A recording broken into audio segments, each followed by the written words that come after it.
Nessa altura do campeonato, você já deve saber que Madame Teia é horrível, é talvez o pior filme de super-herói já feito, mas acontece que nesse momento, esse é o filme mais importante pro futuro do Homem-Aranha, e eu vou te explicar o porquê. A Sony, dona dos direitos de Homem-Aranha, já tem tentado há muito tempo construir o seu próprio universo de super-heróis ao redor da franquia do Homem-Aranha, principalmente pra não precisar mais da Marvel. Acontece que todas as vezes que o Homem-Aranha aparece em algum filme na Marvel, no CM, na verdade ele é emprestado pela Sony. Então é óbvio que pra não depender mais disso, a Sony tem tentado construir o seu próprio universo. Começando pelos vilões do Homem-Aranha, o Morbius, Abutre, Venom. Aos poucos a Sony tem juntado todos esses vilões. Os filmes do Venom, por exemplo, deram muito certo. Mas o problema é que a Sony tem perdido a linha. Primeiro com o Morbius, que virou piada e acabou com a credibilidade desse universo. Mas agora apareceu um novo campeão, Madame Teia. E sendo bem sincero, com base em tudo que tá rolando de notícia, esse filme é um fracasso tão grande que agora todo o universo da Sony tá em risco. E os filmes já previstos pra sair, como Kraven e o Venom 3, podem nem ter mais o mesmo rumo graças ao tamanho do fracasso que foi Madame Teia. Mas a pior parte é que talvez isso acabe afetando até o futuro do Tom Holland como Homem-Aranha, já que o contrato dele é com a Sony e não com a Marvel. Eu sou o Piffer e eu vou te mostrar o porquê esse filme é um fracasso tão grande e o risco que ele representa pra todo esse universo de Homem-Aranha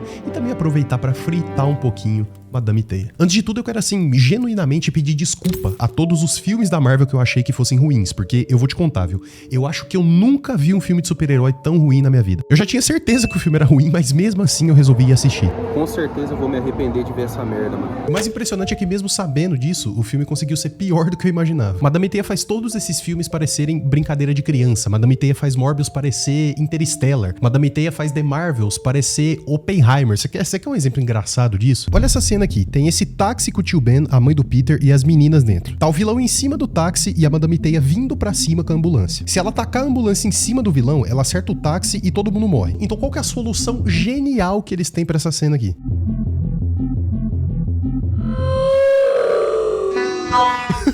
O cara literalmente se jogou na frente da ambulância, mano. É esse nível de filme que eu tô falando. Esse filme é genuinamente um dos filmes mais engraçados que eu já vi na minha vida. E não é porque ele é cheio de piadas geniais e um humor inacreditável, mas porque em todos os momentos que ele tenta ser sério, mesmo assim, ele consegue ser extremamente engraçado, porque é tudo muito mal feito, muito mal executado. Eu acho que essa foi a única vez da minha vida que eu fui no cinema, que eu vi literalmente todo mundo na sala de cinema dando risada do filme, mesmo não sendo um filme de comédia. Todo mundo, eu digo, as 4 outras pessoas que estavam comigo na sala assistindo o filme. Os diálogos desse filme são tão ruins, a atuação é tão ruim que parece que nem os próprios atores estavam acreditando no que eles estavam fazendo. Dá pra ver principalmente pela vontade que esses atores estavam de fazer esse filme, que é lógico que não tinha como dar errado, né? A Dakota Johnson, por exemplo, que é a atriz que interpreta a Madame Teia, ela se importa tanto com o universo de Homem-Aranha que ela nem sequer sabe o nome de um único filme do Homem-Aranha do Tom Holland. Ela mesma disse que não assistiu nenhum dos filmes da Marvel. Inclusive, até agora, ela não assistiu Madame Teia, o próprio filme que ela fez. Sorte a dela, né? Talvez esse seja, inclusive, o motivo dela achar que Madame Teia era parte do universo cinematográfico da Marvel. Coitada, velho. Alguém deve ter esquecido de contar pra ela que o universo da Marvel e o universo da Sony não tem absolutamente nada a ver um com o outro. E, aliás, os problemas desse filme não começaram só no próprio filme em si. As ações de marketing desse filme são inacreditáveis. Olha esses flyers de divulgação do filme que a Sony fez, pelo amor de Deus, que coisa horrorosa. Mas tem muito mais. Olha essas artes aqui que eles fizeram, por exemplo, do filme. Qual que é o contexto disso, velho? Os caras fizeram propaganda do filme com uma garrafa de Ocean Spray, mano. Olha essa arte, pelo amor de Deus. Teve até um helicóptero no meio do nada pra tentar divulgar o filme. Mas essa aqui eu confesso que deu pena. A Sydney Sweeney, uma das atrizes que faz uma das Mulheres Aranha, ela disse que pediu muito pros diretores pra aparecer de cabeça pra baixo, assim como a personagem dela lá nos quadrinhos, e que tudo isso era um sonho pra ela. Mas o problema é que essa cena dela de ponta cabeça dura literalmente 2 segundos dentro do filme. Toda a campanha de marketing que a Sony fez pra divulgar esse filme não tem nada a ver com o que acontece diretamente do filme. Mas quem dera o problema desse filme fosse só com as ações de marketing, porque a direção consegue ser ainda pior. Vale pontuar aqui que a diretora de Madame Teia já dirigiu um prequel de Game of Thrones que nunca foi lançado.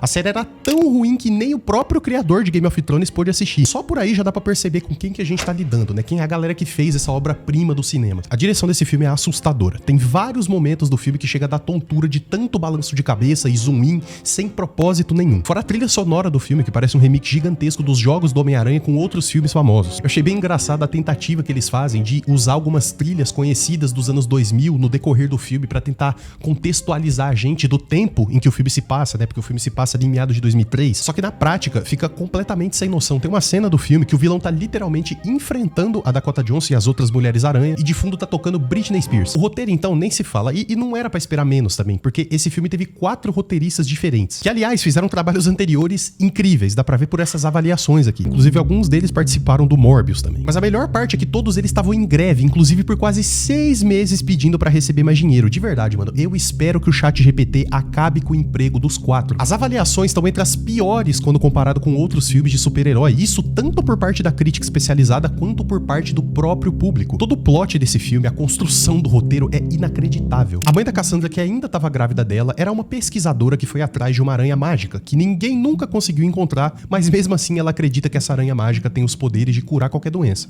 Tá bom, né? E daí o vilão do filme basicamente mata ela porque ele é mau. Ele é mau e não tem justificativa, não tem motivo, ele só é mau, pô. E daí aparece um bando de maluco de um culto doido da aranha correndo pela floresta, e eu nem vou entrar no mérito aqui do quão nada a ver, do quão desrespeitoso com o material fonte esse filme é. Eles não levam em consideração os quadrinhos, não levam em consideração a história do Homem-Aranha, a origem do Homem-Aranha, nada disso importa. Assim, nem é como se eles estivessem fazendo um filme de um personagem do universo do Homem-Aranha, né, que tem, sei lá, centenas, milhares de quadrinhos a respeito, imagina. Então essa pesquisadora acaba dando a luz pra Cassandra e morrendo no processo. E daí o Jesus Aranha fala que a Cassandra no futuro vai voltar ali atrás de respostas. A adaptação que é feita desses personagens aqui no filme é uma coisa assim que é digna de processo judicial, de tão horrorosa. Os personagens não têm literalmente nenhuma relação com o material fonte. A Madame Teia nos quadrinhos não tem absolutamente nada a ver com essa versão do filme. Nos quadrinhos ela é uma mutante que tem poderes de clarividência, ou seja, vê o futuro, e ela é uma senhora, uma idosa. Mas de acordo com os produtores do filme, isso não importa, porque eles mesmos disseram que ela não tem história de origem. Os produtores disseram que a Madame Teia não tem história de origem. Então tá bom. Mas na verdade eu nem sei se isso importa tanto assim, porque toda a lógica de filmes de super-herói, ela não existe nesse filme aqui. Aliás, parando pra pensar bem, não existe nem sequer um super-herói nesse filme. A gente espera pra ver personagens vestidos de super-herói, com superpoderes,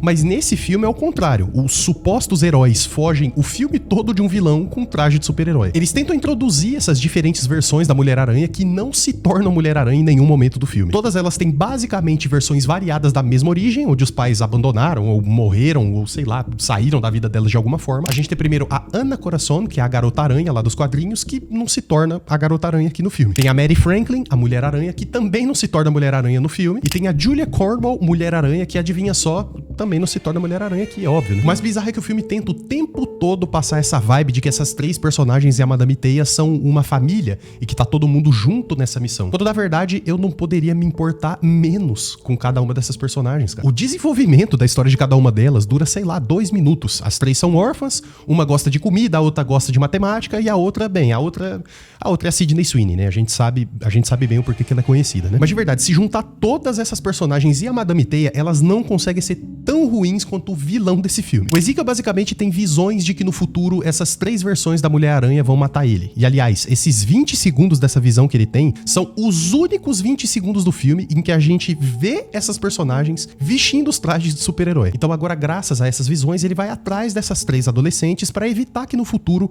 elas matem ele. E essa é a motivação do vilão. Aliás, por que diabos tem 3 versões? Não tô falando nem só uma versão, não. Tô falando 3. Porque 3 versões da Mulher-Aranha iriam literalmente matar o cara. Desde quando o Homem-Aranha mata alguém, cara? Ainda mais 3 versões do Homem-Aranha matando alguém. Mas o mais impressionante desse vilão é como diabos ele arrumou essa tecnologia toda aqui em 2003 pra monitorar essas meninas pela cidade toda. E esse filme tem vários outros personagens desse universo do Homem-Aranha, mas que não fazem sentido nenhum pra história. O tio Ben desse filme, por exemplo, é o melhor amigo da Madame Teia. Até o nascimento do Peter Parker acontece durante o filme, mas não tem propósito nenhum. É tipo um fanservice mal feito. Eles nem citam o nome do Peter. É como se, sei lá, eles não tivessem os direitos de citar o nome do Peter Parker. Mas olha, todo o desenvolvimento do filme é muito fraco, é muito ruim, mas nada se compara ao ato final. O vilão do filme, o Ezekiel, ele morre esmagado pela letra P de um letreiro da Pepsi que aparece nesse filme todo. É uma propaganda generalizada. Pra quem não assistiu o filme, parece que eu tô brincando, né? Mas é sério, cara. Eu tô falando sério. E ele morrer esmagado por essa letra P nem é o mais bizarro. O mais engraçado é o seguinte. No começo do filme, a Cassandra vê em uma das visões dela essa letra S lá no fundo da água.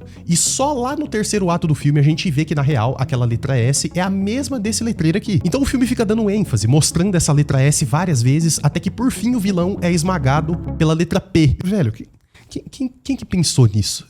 Como que esse roteiro foi aprovado, velho? Aliás, também no ato final, a Cassandra termina o filme cega e na cadeira de rodas, assim como a Madame Teia lá nos quadrinhos. Mas por quê? Como que uma queda dessa altura, na água, deixa alguém paraplégico e cego, velho? É tanto descuido que esse filme que, em uma das cenas, os caras deixaram literalmente vazar o microfone de fundo em uma das cenas. E eles deixaram ali no filme, cara. Ninguém nem conferiu. Os caras estavam com tanta preguiça até de gravar esse filme que eles decidiram reaproveitar uma cena do Homem-Aranha do Tobey Maguire, cara. Teve um único ponto da história desse filme que eu gostei, que eu nem tinha parado pra pensar, aliás, que é o seguinte. Esse filme deixa claro que, na verdade, a tia May não tem relação sanguínea com o Peter. Quem é parente mesmo do Peter de sangue é o tio Ben. E falando em tio Ben, eu acho que ele é o maior exemplo de como esse filme não se importa nem um pouco com esses personagens e com esse roteiro. Eu tenho certeza absoluta que nenhum dos roteiristas desse filme nunca sequer viram um filme do Homem-Aranha, qualquer um que seja, do Tobey Maguire, do Andrew Garfield, do Tom Holland, qualquer um deles. Na parte final do filme, eles chegam a dizer que agora o tio Ben é tio e que ele é cheio de gracinhas e que não tem responsabilidade nenhuma. No começo do filme, literalmente em uma das primeiras cenas que a Cassandra aparece, ela pergunta pro tio Ben se ele nunca tomou um tiro no Queens. Você tá entendendo, velho? Os caras fazem piada com a morte do tio Ben. Olha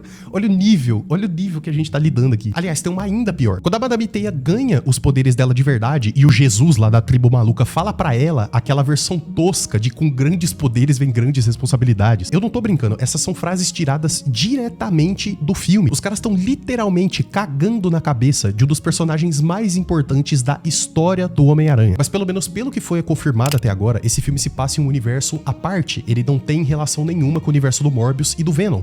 Muito menos com o universo da Marvel. Pelo menos não diretamente. Porque mesmo assim esses universos estão sim conectados pela grande teia do destino. Mas mais pra frente eu explico isso melhor. Tomara de verdade que eles não inventem de juntar esses universos, mano. Imagina essas quatro aqui enfrentando o Kang. Então a pergunta que eu me faço o tempo todo é: qual que é o sentido desse filme, cara? O filme não leva pra lugar nenhum, não agrega em nada. Pelo contrário, ele deixa a imagem da Sony ainda pior perante os fãs de Homem-Aranha e com motivo, né? Se o ponto é fazer filmes do universo do Homem-Aranha sem necessariamente ter a necessidade de um universo compartilhado, por que a Sony não faz filmes de personagens que a gente realmente queria ver? Como Miles Morales, por exemplo, o Homem-Aranha 2099, a Spider-Gwen. Dá pra citar incontáveis personagens dos quadrinhos que dariam excelentes filmes do Homem-Aranha. É triste de ver que a Sony realmente não tem a menor ideia do que fazer com o Homem-Aranha e os personagens ao redor. E não é como se fosse algo muito difícil de gerenciar, impossível, sabe? Todo mundo sabe o que faz uma boa história de Homem-Aranha, o que os fãs realmente querem, quais os vilões e as histórias dos quadrinhos que a gente gostaria de ver se tornando adaptações dos cinemas. Pelo amor de Deus, cara, a gente tá falando aqui talvez do maior personagem da história da humanidade, com material fonte mais extenso possível, são dezenas de anos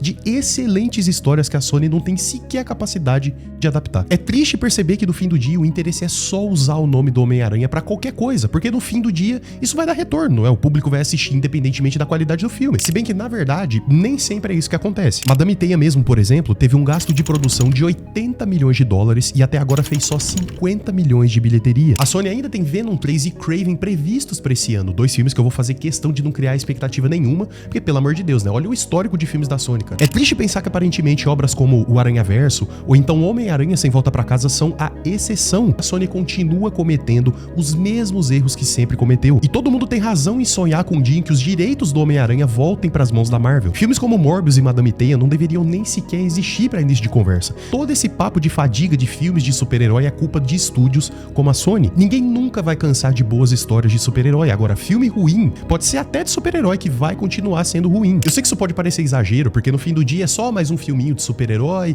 e daqui algumas semanas, alguns meses, ninguém vai nem lembrar que esse filme existiu. Mas, cara, eu faço questão de lembrar que esse filme existe, porque é uma falta de respeito tão grande, bicho. É por isso que eu faço questão de não deixar isso passar em branco, como alguém que gosta tanto do Homem-Aranha já há tanto tempo. Eu tô de verdade cansado de ser feito de otário. Até quando a gente tem que continuar aceitando esses filmes terríveis? Até quando a Sony vai continuar lidando de forma tão irresponsável com essa franquia? E o problema é que mesmo assim ainda existe a possibilidade da Madame Teia fazer parte sim desse universo compartilhado da Marvel e da Sony. Tudo isso graças à grande teia do destino que eu mencionei anteriormente, que é responsável por unir todos esses universos. Por isso, se você não entender como funciona todo esse conceito da grande teia do destino e como tudo isso gerencia esse universo de Homem-Aranha, tudo que eu te disse até agora é praticamente inútil, mano. Então clica nesse vídeo aqui pra você entender exatamente como tudo isso funciona e o quanto isso é importante pro futuro desse universo de Homem-Aranha, beleza? Você devia se inscrever, tá? Porque no fim do dia, Madame Teia é horroroso. Valeu!